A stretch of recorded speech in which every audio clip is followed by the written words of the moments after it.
Welcome back dito sa channel natin. Andito tayo ngayon sa Ayala Malls, Manila Bay. 2 weeks ago nga ay nagbukas na yung Landmark Supermarket.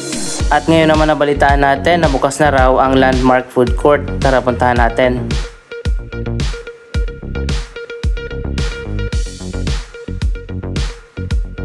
Dito sa lower ground floor ang food court at supermarket. So ayan guys, totoo nga bukas na siya. Una nyo mapapansin dito sa bagong Landmark Supermarket dito sa Ayala Malls, Manila Bay, napakaganda ng interior design, para kang nasa 5-star hotel.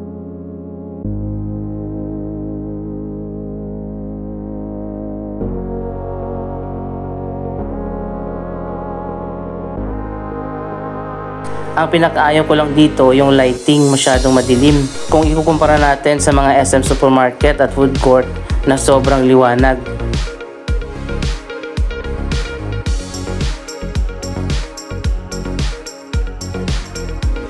Anyway, totoo nga, unti-unti na nagbubukas yung mga food outlets dito. Pero napansin ko lang, konti pa lang yung mga food outlets na nagbukas na.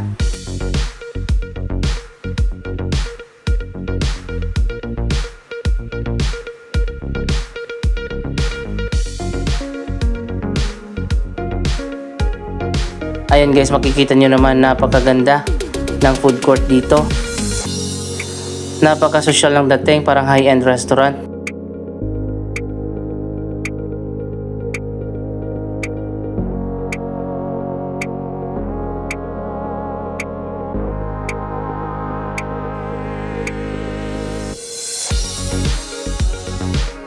Dito pala sa gitna, medyo marami na ang nagbukas na mga stores.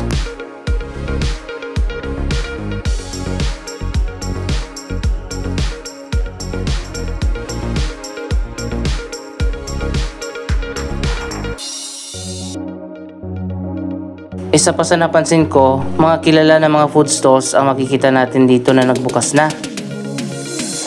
At least kahit papano affordable yung mga food outlets dito. Hindi katulad sa Mall of Asia na talagang nawala na yung mga pangmasa na mga food outlets.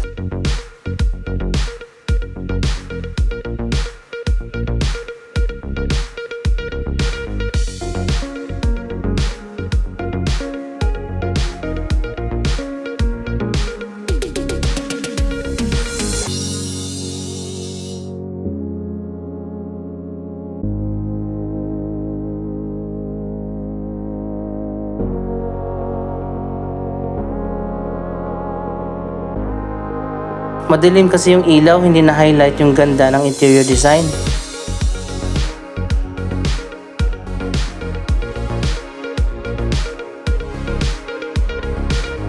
Dito pala sa unahan, marami na mga food choices.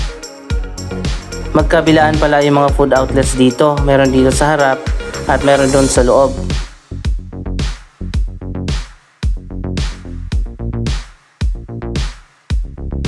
Pinaganda nila at pinasosyal yung food court, pero affordable pa rin yung mga stores dito.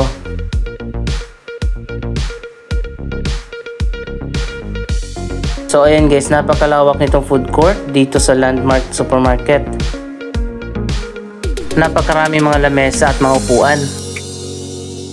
Mas maganda kapag bukas na ang lahat ng mga stores dito. Napakaganda rin at malinis yung mga restroom nila. So ayan guys, nandito tayo sa kabilang dulo ng food court. Marami mga table at mga upuan dito kung sakali man na magbukas na lahat ang mga stores.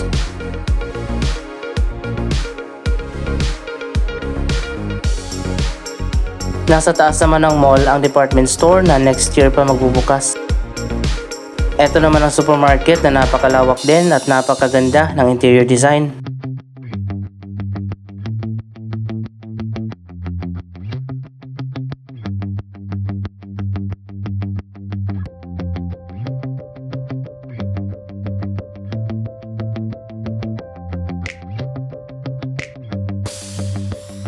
Yung mga prices dito parang similar lang naman sa mga SM Supermarket at Pure Gold.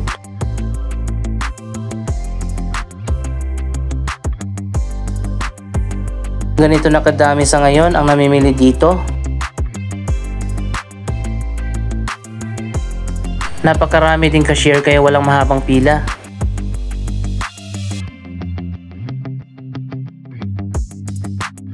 Isa pa sa napansin ko dito, maluluwag yung mga hallway at hindi kayo magsisiksikan sa gitna. Malawak din kasi talaga yung area ng Landmark Supermarket. Yung mga malamig na beverage ay nasa gitna. Di ba usually sa ibang supermarket nasa dulo? Pero ang mga frozen goods ay nasa gilid.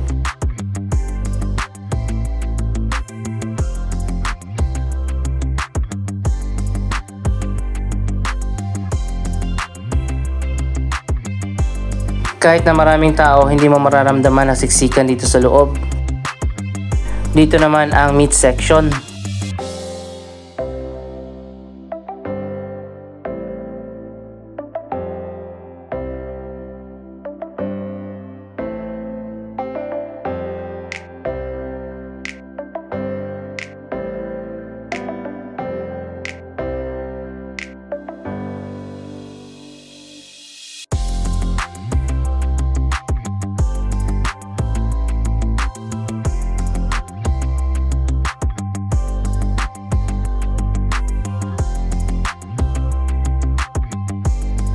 Ito na pala ang ikatlong supermarket dito sa Asiana City. Ang pinakaunang nagbukas dito ay ang SNR at nasundan ng The Marketplace dyan sa Parkal Mall. May isa pang bagong supermarket na magbubukas, ang Lander Superstore dito sa Asiana City.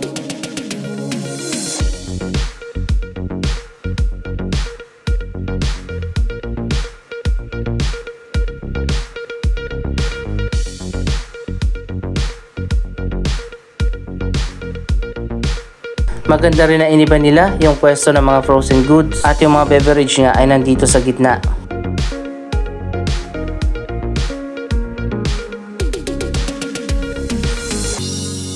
Siguro mas dadami pa yung mga tao dito kapag mas marami na ang mga food outlets dito sa food court.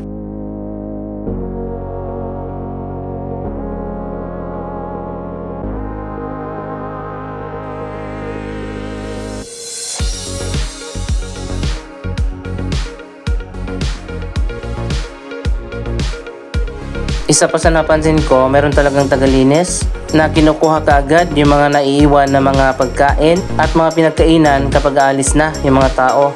Kaya makikita nyo naman malinis yung mga table.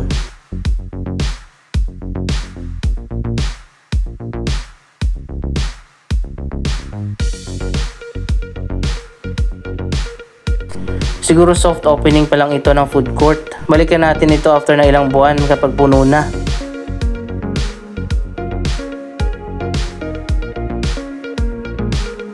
Nasa 3 or 4 na levels yata ng mall ang magiging department store. Coming soon pa yan next year, abangan natin.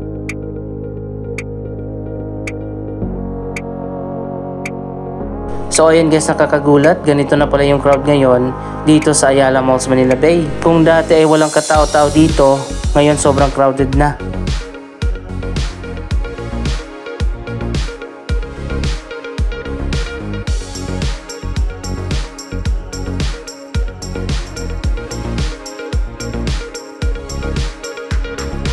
Hindi na nga natin magi-gatekeep ang Ayala Malls Manila Bay at marami na nga ang nakakaalam kung paano pumunta dito at napakadali lang.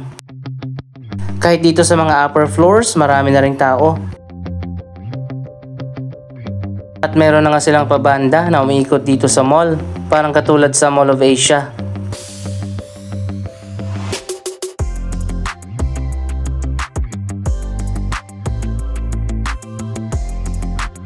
So ayan guys, dito magbubukas ang department store pati na sa mga upper floors.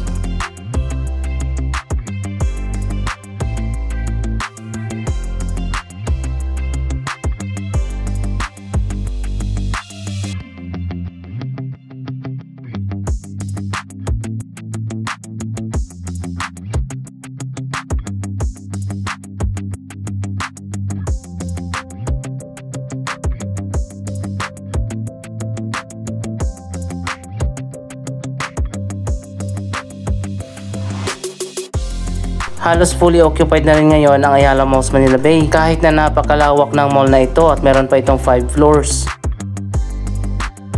Ilan na lang yung makikita natin na vacant areas dito sa loob ng mall.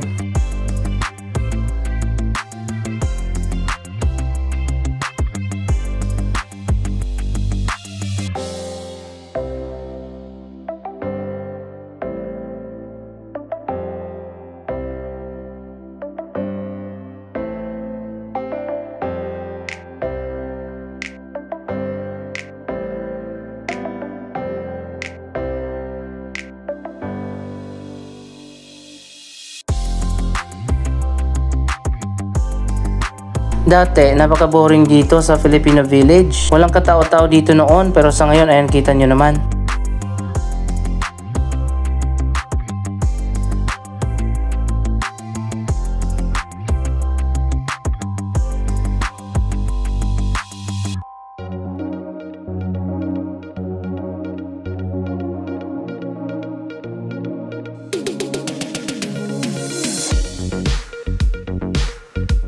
Yung mga food outlets, mas maganda na yung pwesto nila ngayon.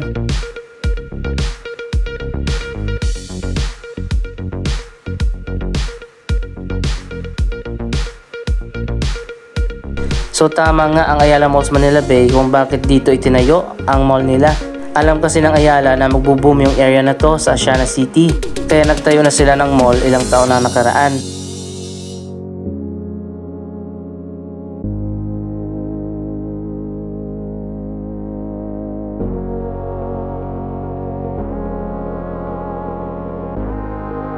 Ganun yata ang strategy ng Ayala Malls at Ayala Development.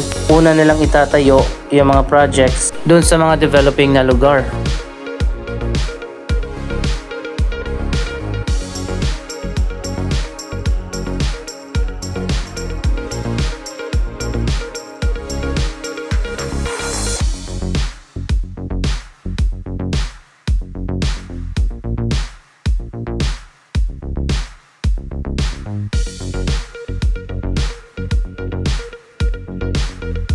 Kung pupunta kayo dito, kailangan agahan nyo talaga dahil mauubos ang oras nyo sa paglalakad. Meron pa itong 1 hectare na Central Plaza sa labas.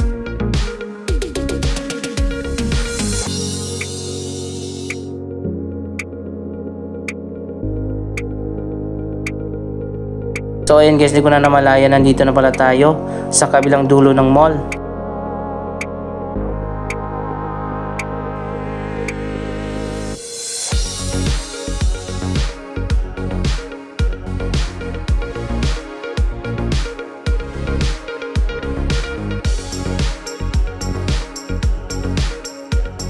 Nakaseparate yung area kung nasaan yung mga high-end stores at mga restaurant. At nandun naman sa kabilang side ng mall yung mga local brands.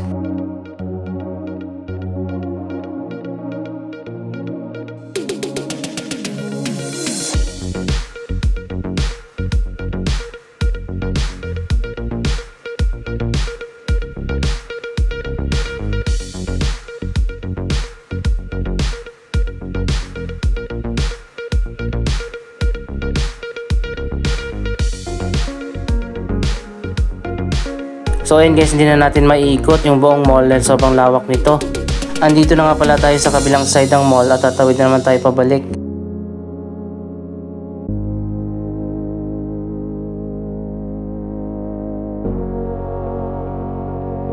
Dito sa main area ng mall ang napakaraming tao.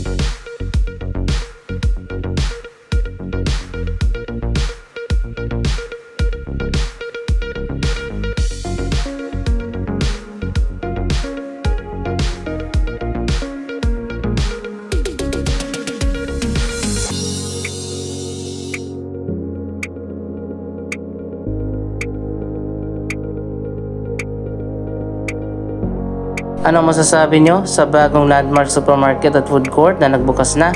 At sa pagiging popular na ngayon ng Ayala Malls Manila Bay? Mag-comment lamang dyan sa baba ng inyong mga reaksyon. Maraming salamat sa inyong panonood. Don't forget to like, share, comment at subscribe. Thank you for watching!